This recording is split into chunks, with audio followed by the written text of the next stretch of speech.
నమస్కారం. నా పేరు శ్రీరామ్ శర్మ. అతను ఒక మ్యాజిస్ట్రేట్గా పనిచేస్తున్నారు.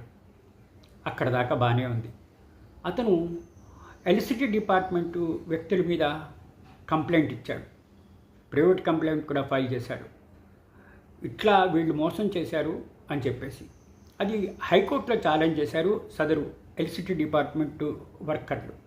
ఏమనంటే ఇతను తన పదవిని అడ్డుపెట్టుకుని మమ్మల్ని హెరాస్ చేస్తూ ఈ విధంగా ప్రైవేట్ కంప్లైంట్ ఫైల్ చేశారు, ఇది క్వాష్ చేయండి అంటే ఇది ఇద్దరు జడ్జిల ధర్మాసనం దగ్గరికి వచ్చింది. Allahabad high court justice Rahul Chaturvedi, justice Hussain Idrisi, Manoj Kumar Gupta and others versus state of UP and others.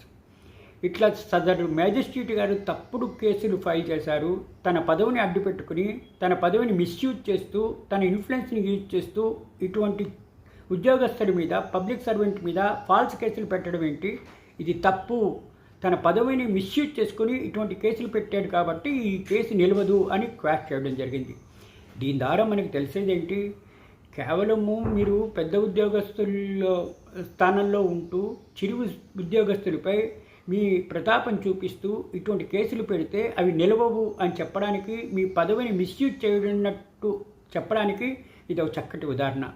ఇట్లా మీ పదవిని అడ్డుపెట్టుకుని ఫాల్స్ కేసులు పెట్టి వాళ్ళని హెరాస్ చేయడం ఎంతవరకు భావ్యం అని చెప్పేసి ఇటువంటి కేసుని క్వాష్ చేయడం జరిగింది. ఇట్లా అలహాబాద్ హైకోర్టు ఇద్దరు జడ్జిల ధర్మాసనం. ఆఖరి కంక్లూజన్ ఏంటంటే, ఈ సదరు మ్యాజిస్ట్రేట్ గారు తన పదవిని అడ్డుపెట్టుకుని మిస్యూజ్ చేసి ఇట్లా గవర్నమెంట్ సర్వెంట్స్ మీద ఇట్లాంటి ఫాల్స్ కేసు వేయడం ఎంతవరకు సబబు అని క్వాష్ చేయడం జరిగింది.